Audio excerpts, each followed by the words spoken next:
Man, this guy's good at I blacksmithing. love blacksmithing. I've been clickbaited. One little hot piece of scale gets into your shoe and it instantly melts through your skin. My man! Oh, so much fun.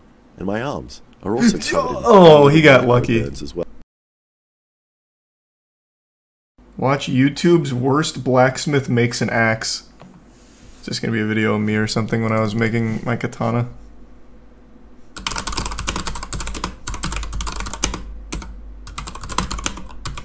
Alright, let's see. This? Oh, it's I Did a Thing. I haven't seen this video.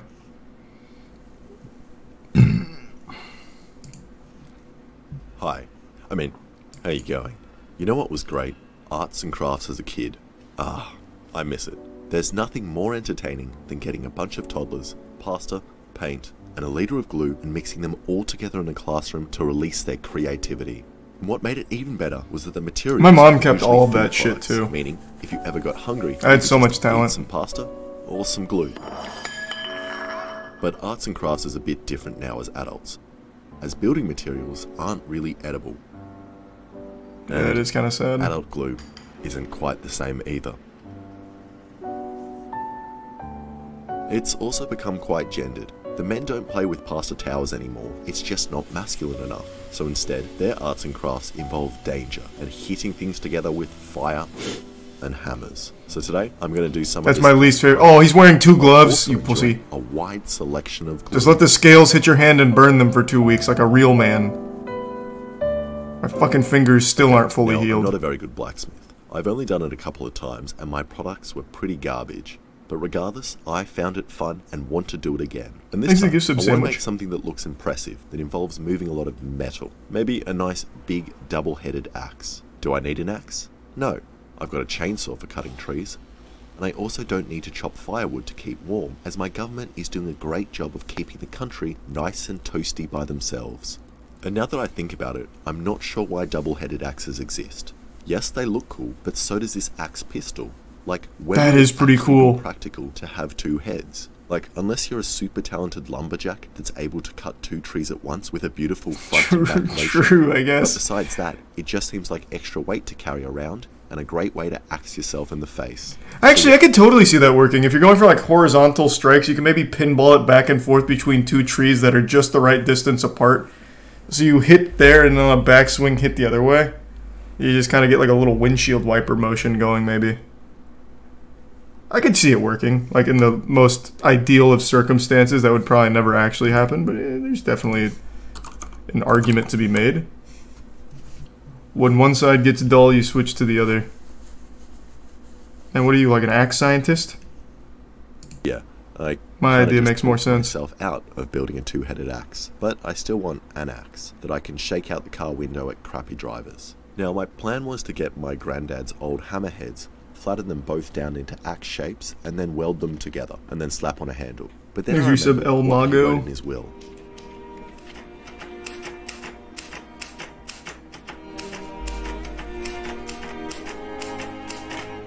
And he might see this video, and I don't want to get in trouble. So, my backup plan is to go scavenge some stuff. Alright, now usually when I'm loot hunting, I find it best to go after or before a storm so it feels more dramatic. Then, find a big old building, Oh, this is so pretty. or anything spooky and man-made. Now what I'm looking for is any scraps of metal left over from the building of this overpass. And what I really want to find is some eye-bar or flat bar. So usually when I'm exploring and the location gets spooky and dark, I find it helps if you walk in with confidence and loudly say something to scare away any stoners or bandits. Hello? This is the police. I have Oh, a good gun, tactic. and I'm gonna start shooting. Okay, now I'm mostly just finding plastic rubbish, wood, and rebar. But, hang on, what's that over there? Near the wall, is that the piece of metal I placed there earlier for this video? Oh my god. Wow, what are the chances of finding that? So now I've got my piece of flat steel. What a I'm going to wonderful follow rusted this piece of origami shit. tutorial on making axes, and just fold this metal bar over like a piece of paper until I get an axe. But first, I need to remove the rust. And the easiest and laziest way is to leave it marinating in vinegar overnight, and then give it a nice bath in the morning. Now a lot of you might look at the leftover rust water and think yuck and throw it away, but you are wasting a miracle drink. My family usually decants the liquid into some jars and then we add some to our morning coffee, and we've been doing this for generations and all of us have lived. Imagine he actually did drink the rust water just for the sake of the video. Now the metal is nice and clean. I'm just going to trace my axe onto the flat metal and then just cut it out with scissors. The funniest part of that joke is that it actually took me hours and hours of grinding to cut out the axe. God damn right it did. Stuff, which is why I always wear the proper safety gear. Shoes, gloves, the whole lot. None of which I used except for the shoes.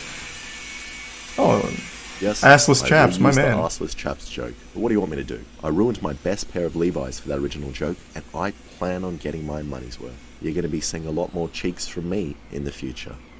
So now I'm going to bend the metal like this to form the axe head. And to help me do that, I'm going to weld an eye punch for the axe out of scrap rebar. And you're probably scared to see me pick up this welder after the job I did on the spring shoes, but don't be. I've been practicing. Chaps can only be assless. I wish I bought assless chaps in Texas. As far as calling me an artisan of welding. And this piece is from a true artisan. His artworks look impossible, combining metal objects that contrast and complement each other so beautifully. Each world has an aura of uncertainty. Will it hold, or will a light gust of wind cause it to fall apart?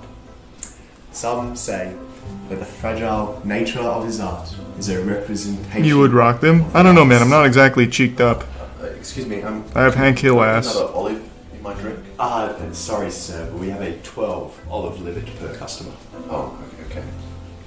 And next. And this is my axe eye punch, not the worst weld. So in order to continue my axe origami, we need to head over to the big bad forge. Mostly bad.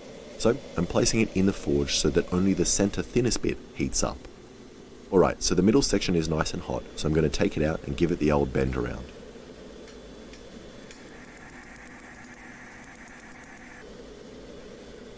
And this is actually much easier than I was expecting. I just kind of hit it a couple of times in the middle, and then on the top. And I have somehow managed to fold it over evenly, and now have something that slightly resembles an axe, which for me is impressive. And I should probably stop now and say I'm done, because it's definitely all downhill from here. Thanks, Xander. The next bit is going to be sketchy, is I need to connect the two sides using a tricky technique I have never done and am not qualified to do. The forge weld. And whenever you see people successfully forge weld on YouTube, they don't have the appearance of real people. They all look like kind of blacksmithing dwarves that somehow snuck out of Tolkien's universe into ours in order to start a YouTube channel. And they're always surrounded by heavy machinery and covered in soot like they sleep on a hotbed of coals with a hammer under their pillow. And this is intimidating because I only do one of these things. But I also know that all they're actually doing is getting stuff hot and then hitting it together hard enough until it's squished and sticks. So I'm going to give it a go. So I've got my axe nice and hot in the forge, and I'm going to bring the two sides closer together and then pour this stuff, borax, in between, which is meant to stop oxidation. Oxidation is the main thing that could screw me up, as it prevents the two sides from touching and bonding. And I found it super interesting that without any oxidation at all, metals will just stick together. For example, in space, if you get two flat pieces of metal and touch them together, they will cold weld. So if this that's fucking awesome. Doesn't work out, and Elon let's just make blacksmiths in space. Maybe help a guy out? And the metal should be hot enough, so I'm going to give it a good pounding.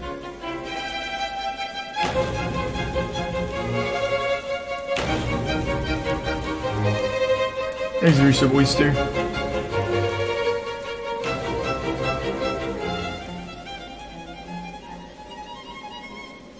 Man, this guy's good at blacksmithing. I love blacksmithing. I've been clickbaited. One little hot piece of scale gets into your shoe and it instantly melts through your skin. My man! So much fun. And my arms are also covered in oh, he got lucky. As well. He got so lucky. This is nothing. You should have seen my finger. Fucking whining about this. Oh, God, this guy's such a pussy. If only you saw my little fingies. Bro, I told you, these scales are ruthless. Because they're so hot when they touch your skin, it like instantly grafts to it, and all you can do is just wait for it to cool down so you can finally flick it off. Shit is so painful. Are also covered in fun little micro burns as well. And someone needs to invent something to prevent this, like some kind of arm sleeves that you can move down to the bottom of your arm whenever you're doing a dangerous task. Now I'm pretty certain I have a mean layer of oxidation in between the two layers, so I'm going to add more borax and then do what I always do with my problems in life, and just ignore it. And then, if it still persists, hit it some more with a hammer and just hope it disappears. And it looks stuck, but I can't tell if the two pieces have actually bonded and formed a solid piece of metal. I guess we'll find out when I cut it. For the next stage I plan to resplit the edge of the axe and then slip the metal file in as the edge. And the reason I'm doing this is because I think the main piece of metal I use to make the axe out of has a low carbon content and will be quite soft and won't form a good sharp cutting edge. So by putting a high carbon file on the edge, I can get a nice, hard, sharp, resistant tip while also having a softer, more resistant metal for the body. The best of both worlds. Well, that's what this dwarf YouTuber told me anyway. So I'm going to add some more borax and do some more hitting. Now even though the borax kind of looks like sherbet in bubbles in this really appetizing way, you must never eat it. Mostly because it can cause infertility, but if you don't want kids, or, you already have them, then hey, free vasectomy.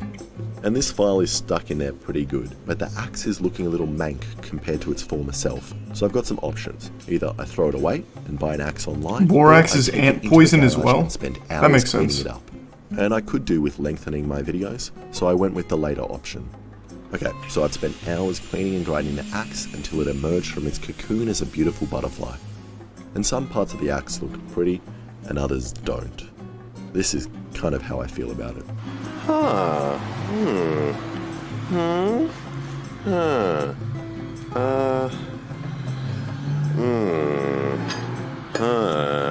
Ooh.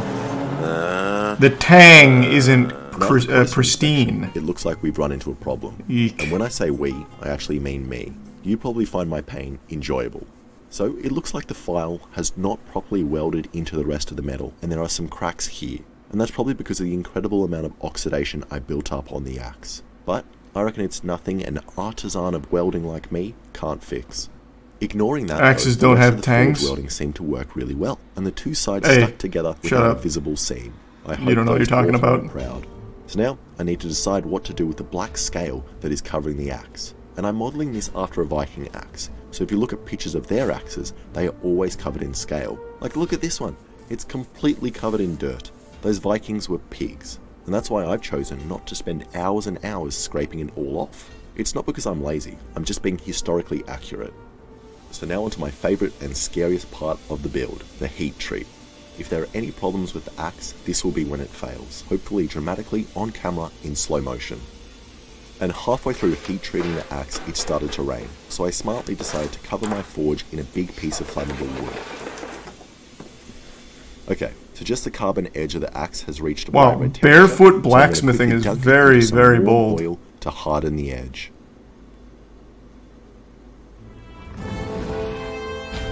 And look at that. Can we just admire how bad I am at putting the axe in the container?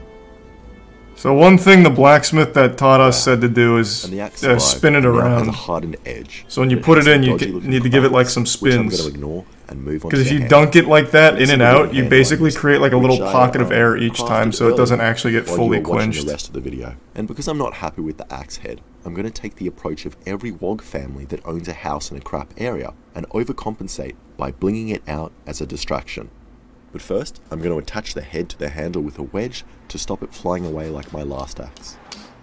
Now I'm going full Viking, and we'll do a leather wrap down the handle with some shiny nails. And to be authentic, I decided to get my leather straight from the source and went down to the supermarket and bought it from right next to the stake.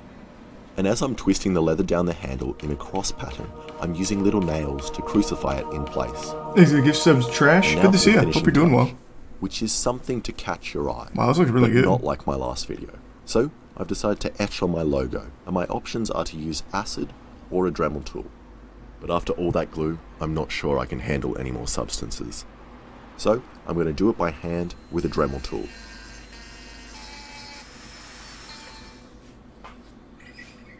Looks pretty cool to me. Just copy and paste it onto the other side, and we're dunskies. And I reckon it looks pretty good. Much nicer than the bent stick and bent screw I made earlier. Damn, this came out so nice.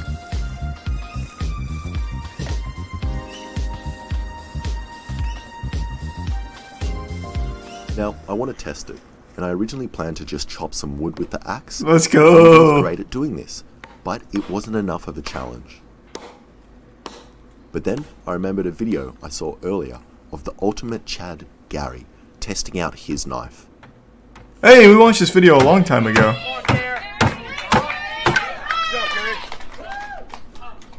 Nice, Gary!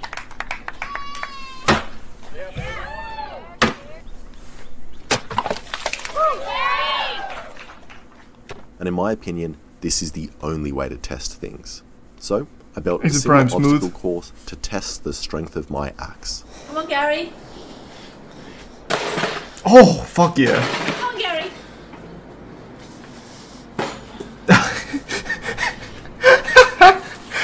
I didn't expect that little maneuver there. Come on, Gary.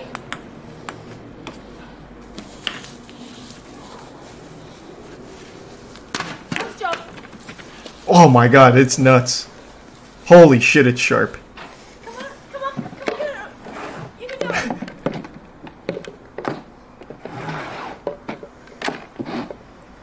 Let's go, Gary.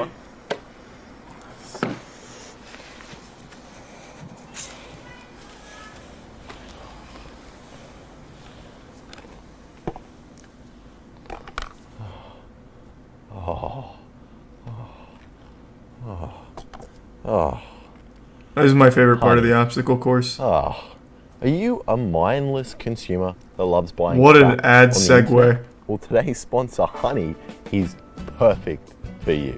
You know, when honey was first found by mankind, it was only utilized as a sweetener to make dirt more edible. But now it does so much more than that. Honey is a free online shopping tool that automatically finds the best promo Is it codes tier on 1 the internet Evo Dario and applies the them tier to your 1 cart. Kestrel? Here, let me show you how this works. All you do is you put honey on your computer like this, and then it's just there, always on your computer. And then whenever you do anything, like go to your favorite sites like eBay or AliExpress, when you get to the checkout, honey scans for coupons and saves you money. Watch the Let's say you Chainsaw go Man buy some anime paper trailer. towels What, did they and release a new hand one? spray, and then bam, honey saves you $45. Can humans breathe liquid? That feels so great. Here's a gift sub again, You know, Edgar. over 17 million Trash people in the have Prime done Cat. exactly this and put honey on their computer and saved $2 billion in savings. So install it for free today with just 2 easy clicks at joinhoney.com/ididAthing. That's joinhoney.com/ididAthing. And their name's so nice, they made me say it twice. Thank you so much for watching. If you enjoyed that, He did a show us great subscribe job. and check out some of my other stuff. He's a good blacksmith. Thanks to the resub lime.